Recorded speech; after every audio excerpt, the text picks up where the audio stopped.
Bienvenue dans l'inconnu. Le premier podcast où l'identité de l'invité est inconnue. C'est le podcast qui décolle les étiquettes sociales et ne se pose pas la question de ce que tu fais et se focalise sur qui tu es. Je vous invite à découvrir avec moi l'histoire d'un inconnu, un héros, une héroïne du quotidien, source d'inspiration. Merci beaucoup de me recevoir et de m'accorder du temps. Je suis très content d'être avec toi aujourd'hui. Tu le sais, nous sommes dans l'inconnu, le podcast qui ne se pose pas la question de ce que tu fais, mais se focalise sur qui tu es. Nous allons donc garder ton identité et ton métier secret durant notre échange. Ok. Ok ? Pour commencer, j'aimerais savoir comment tu vas. Je vais bien. Ça pourrait aller mieux, mais je vais bien. Il y a des hauts, il y a des bas. C'est ça. Est-ce que tu peux nous dire où nous sommes sans trop en dévoiler ? Alors, on est à Marseille et dans le 12e. Ok, c'est large. C'est large. On n'en dévoile pas trop. Tu pourras en dire plus à la fin si tu veux. Ok. Je te propose de partir au hasard de la discussion. On a 6 thématiques. L'amour, le travail, l'amitié, la famille, le handicap, réussir sa vie. Ce que je te propose, c'est de choisir un dé, Ok. de lancer le dé et on part au hasard de la discussion. 5. Le handicap. Je l'ai visualisé celui-là. Tu l'avais visualisé ? Alors j'ai 2 questions sur le handicap. Je vais commencer par celle-ci. As-tu des expériences personnelles qui t'ont aidé à mieux comprendre le handicap ou à surmonter une situation de handicap ? Ça fait 13 ans que j'ai un handicap. Ok, je comprends mieux pourquoi tu l'as visualisé. Alors, je ne le qualifierais pas d'handicap, mais d'un voile levé sur mes yeux. Voilà. C'est que pour moi, il y a un avant-après l'handicap. Et le après-handicap, il est juste incroyable parce que la vie, tout est intense. Voilà. Donc avant, c'était je vivais. Et maintenant, je la mange la vie, en fait. Est-ce que tu peux nous en dire un peu plus ? Ouais, complètement. J'ai eu un enfant à 20 ans. Et 6 mois après, on m'a décelé une maladie de Crohn, d'une forme plutôt grave. Et en 2018, j'ai eu une ablation totale du côlon avec une stomie pendant 6 à 8 mois. Mais j'ai eu la chance de revenir à la normale, si on peut dire. Donc j'ai plus de côlon et ça fait 13 ans que j'essaie de me soigner et avec des médecins et avec plusieurs sortes de médecine, on va dire, douces, voilà quoi. Et c'est vrai que ma vision des choses, elle a énormément changé au fur et à mesure de l'évolution et de mon âge aussi. Qu'est-ce que ça t'a apporté ? Il n'y a que de vivre, voilà. Il y a aussi toutes les petites choses, pour moi, elles sont juste incroyables. Je m'époustoufle devant tout. Le ciel, le soleil, tout est beau, voilà. Et il y a aussi, ok, la vie, elle est dure, mais en fait, ça peut être encore pire. En tout cas, ma vie n'est pas acquise, voilà. Tous les jours, je me réveille en disant merci, je suis encore là et je peux me lever. Ok, merci de ce partage. Avec plaisir. Une deuxième question que j'avais tout à l'heure, mais qui est partie. Pour toi, est-ce que le talent, pour toi, peut être un handicap ? Alors oui, pourquoi ? Parce que s'appuyer que sur son talent, c'est comme quand on réussit quelque chose et qu'on se dit ça y est. Du coup c'est dangereux parce qu'on fait plus l'effort derrière. Donc ça peut être un handicap oui et non, mais c'est vrai que si on se base que sur son talent, derrière on peut avoir un ego surdimensionné et pas forcément bosser. Et quelqu'un sans talent peut arriver au-dessus en travaillant beaucoup plus parce que du coup il a moins confiance en ce talent. Je te propose de retirer le dé. Allez. On repart sur une deuxième thématique. Tu visualises ou pas là ? 6. Non, pas du tout. J'ai juste jeté. Pas eu le temps de visualiser. Réussir sa vie. Que signifie pour toi réussir sa vie ? Pour moi, c'est être ancré. C'est-à-dire faire les choses. En gros, je suis alignée et je me sens pas mal à l'aise dans tout ce que je fais. Pour moi, c'est ça réussir. Aller au-delà de l'image que les autres attendent de nous, suivre son instinct. Voilà, donc arriver quelque part qu'on aura voulu en nous, dans notre ventre en soi, tout en ignorant un peu cette société, tout ce qu'elle veut de nous, et arriver à un stade où, à un moment donné, le chemin que tu as parcouru peut motiver d'autres personnes, peut emmener énormément de choses à d'autres. Et comment tu sais si tu es ancré ? Je pars du principe Ou si je me sens mal à l'aise quelque part ou dans un chemin, c'est que c'est pas pour moi. Donc même si mon cerveau le veut, ou mon ego le veut, le ventre le dit. Voilà. Donc t'écoutes ton ventre. Il faut. J'ai appris à l'écouter. Voilà. Et ça revient du coup, le fait que tu aies appris à écouter ton ventre, c'est un lien avec la maladie de Crohn. Complètement. Complètement, parce que la maladie de Crohn, c'est ciblé dans le ventre. Donc c'est la flore intestinale, c'est le cerveau dans le ventre. Et c'est vrai qu'on nous a jamais appris ça. Et en réalité, depuis que je suis vraiment mon intuition, j'arrive dans un parcours avec des gens autour de moi, un réseau. Enfin, tout est aligné à ce que moi je suis.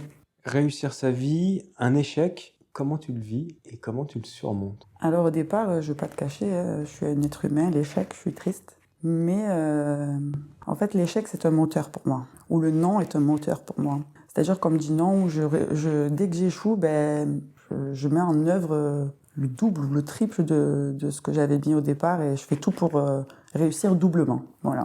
Et comment tu le surmontes derrière? Si tu le vis pas bien ou c'est avec de la tristesse? Je me pose, je m'isole parce que j'ai besoin de faire le vide. Et là, je pose tout ce que j'ai fait et là où est-ce que je dois m'améliorer. Et peut-être que des fois, l'échec, c'est justement ce qu'on disait tout à l'heure, c'est pas mon chemin de vie et qu'il fallait que j'aille ailleurs. Donc peut-être que l'échec ouvre d'autres portes qui étaient inattendues au départ et que finalement, c'est pas un échec, c'est un apprentissage. Donc le fait de vivre un échec ou les échecs comme un apprentissage. Exact. Ou une étape sur le chemin. C'est ça. On tire une troisième fois le dé? Allez. Tu visualises ou pas? Non, je laisse le hasard faire. 3. L'amitié. Quelle est ta plus belle expérience ou souvenir avec un ou une amie? J'en ai plusieurs parce que au fur et à mesure de ma vie, le tri s'est fait. Et c'est vrai qu'aujourd'hui, j'ai des amis. Ma plus belle expérience, c'était peut-être les débuts de ce que j'ai voulu entreprendre dans ma vie.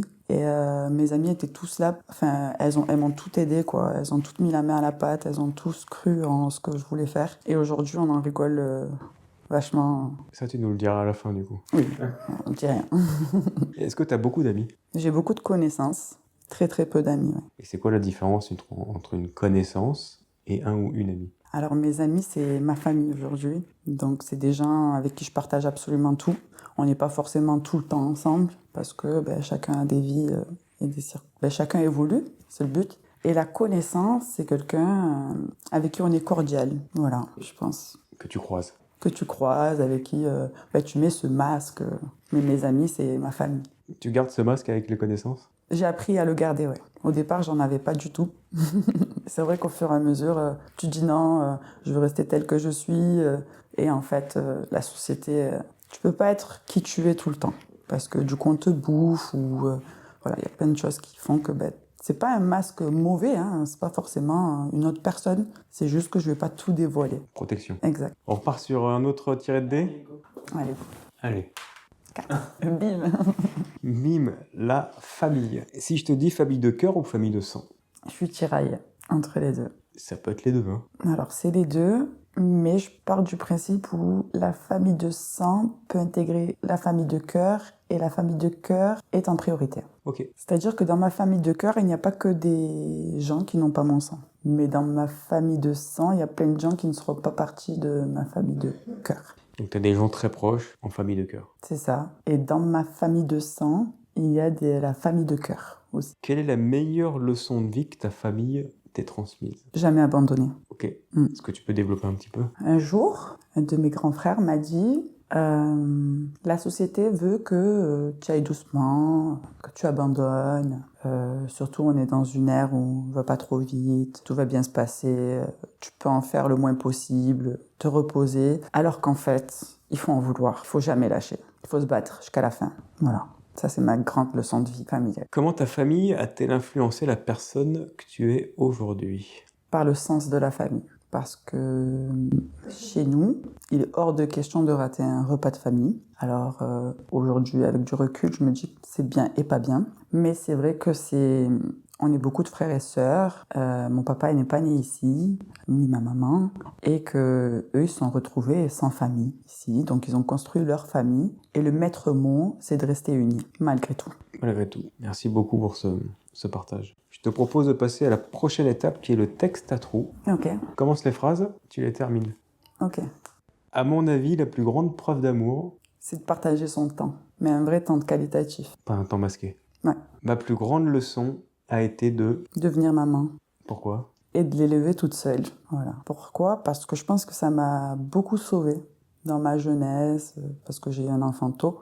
Et c'est ce qui m'a maintenue à la vie, qui m'a fait raccrocher au fait que je devais réussir, au fait que je devais être une bonne maman, un exemple.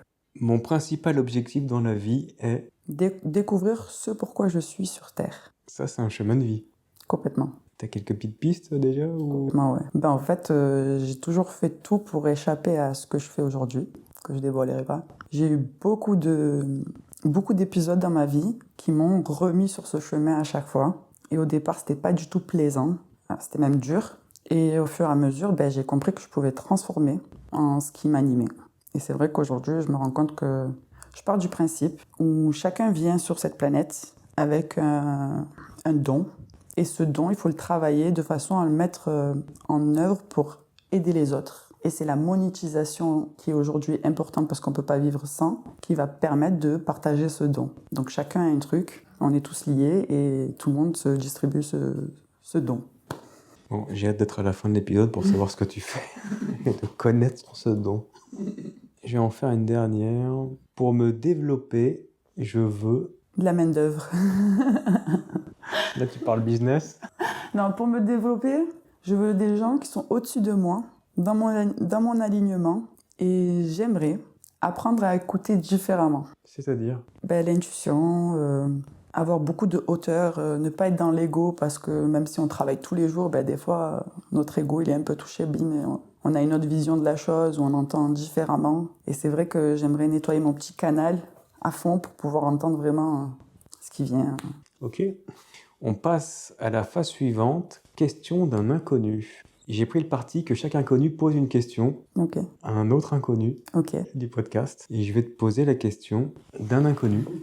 Si je te dis que tu pouvais tout recommencer, qu'est-ce que tu changerais? J'aurais confiance un peu plus en moi, et c'est tout.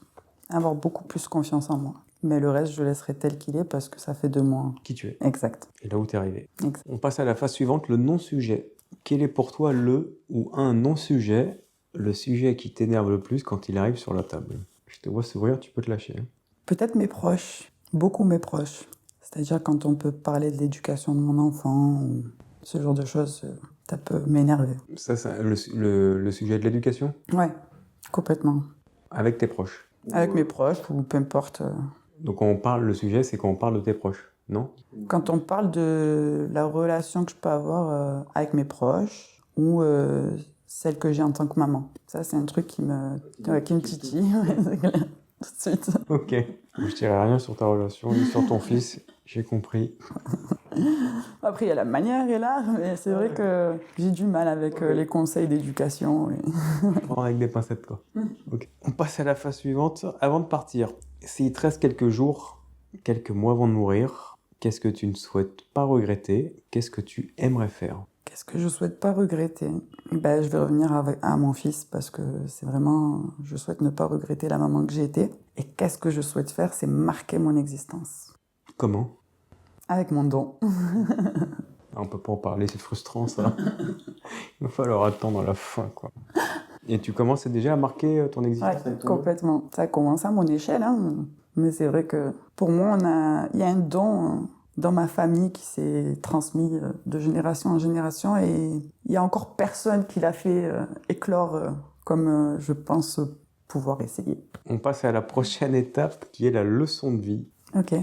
Quelle est la leçon de vie que tu aimerais partager? Pour moi, il faut écouter son cœur et faire les choses dans l'amour. L'amour, ça ne veut pas dire aimer un garçon, une fille. C'est vraiment être dans ça et dans le partage parce que c'est ce qui manque aujourd'hui à notre planète. On est souvent rempli de haine. C'est dommage. Donc c'est être le fameux alignement dont tu parlais tout à l'heure. Ouais. Écouter son cœur et son bide. C'est ça. Phase suivante, question à un inconnu. C'est à ton tour maintenant de poser une question à un inconnu. Où te verrais-tu dans 10 ans? Où te verrais-tu dans 10 ans? Elle sera posée très prochainement. Tu pourras écouter la réponse. Cool. T'es un futur inconnu directement. On passe à la phase suivante, le titre de l'épisode. J'ai pris le parti de laisser mes invités choisir le titre de notre épisode. Est-ce que tu peux me donner 2 mots sur ce que tu viens de me raconter, sur ce qu'on vient de vivre, sur ce qu'on vit, qui sera le titre de notre épisode. Prends soin de ton cœur. Prends soin de ton cœur. 5 mots. Ou soigne ton cœur. Soigne ton cœur, oui. Soigne ton cœur ? Ouais. Ok. Soigne ton cœur. Ok, c'est plus court. C'est plus court. Mais si je peux, je mettrai prends soin de ton cœur. Ok. Et si je peux pas, je mets. Nickel. On fait comme on peut, on a dit. Hein. Ça, c'est la ligne conductrice du podcast. Au moins, c'est dit, c'est énoncé, il n'y a pas de souci. La dernière question, phase suivante. Et la dernière question de ce podcast est de répondre justement à la plus grande inconnue de celui-ci. Qui es-tu ? Eh ben moi, je suis Catherine Moradian et je suis une Marseillaise d'origine arménienne. Je vais commencer par mon don. Je suis maître bottier. Donc le maître bottier, c'est quelqu'un qui fait des chaussures sur mesure et à la main. Et je travaille mon talent dès l'âge de 6 ans aux côtés de mon père. Je suis maman aussi, du coup, depuis l'âge de 20 ans. On ne parlera pas d'éducation. Voilà, chacun la sienne. Le but, c'est de laisser une belle personne dans ce monde. Que dire, j'ai monté ma boîte parce qu'en fait, j'ai été repérée par une marque de luxe. Je ne dévoilerai pas le nom. Et c'est ce qui m'a remis sur mon chemin de don. Parce que j'ai fait des études d'archi. Je voulais absolument fuir ce métier. Et puis par la suite, j'ai commencé à créer des chaussures pour mes copines, pour moi. Et j'ai monté ma boîte. Je suis née dans les quartiers nord de Marseille. Donc à la Busserine. Et j'ai eu la chance d'avoir une famille arménienne très soudée qui m'a permis, avec des grands frères, de voir autre chose du monde que le quartier. Et à partir de cette découverte, j'ai compris qu'il y avait un monde incroyable et je veux en faire partie et même le marquer. Et du coup, est-ce que tu peux nous dire où nous sommes ? Alors du coup, on est à Beaumont. On est dans l'atelier de Yuji. Yuji, c'est juste la traduction arménienne de force, qui se dit ouge. Et du coup, c'est ma petite marque. Et dans cet atelier, on revalorise des baskets. Donc on les nettoie, on les personnalise, on les répare. Là, ce que tu vois, c'est du montage orthopédique. Donc on fabrique des chaussures orthopédiques aussi. Et voilà, qu'est-ce que je peux dire de plus ? Est-ce que tu fais des créations particulières ? Oui. Exposes ? Alors oui, je fais des expos. En ce moment même, j'ai une expo qui arrive avec Range Rover et Jaguar, c'est pas mal. Je fais des partenariats avec Cultura, d'ailleurs, en ce moment aussi.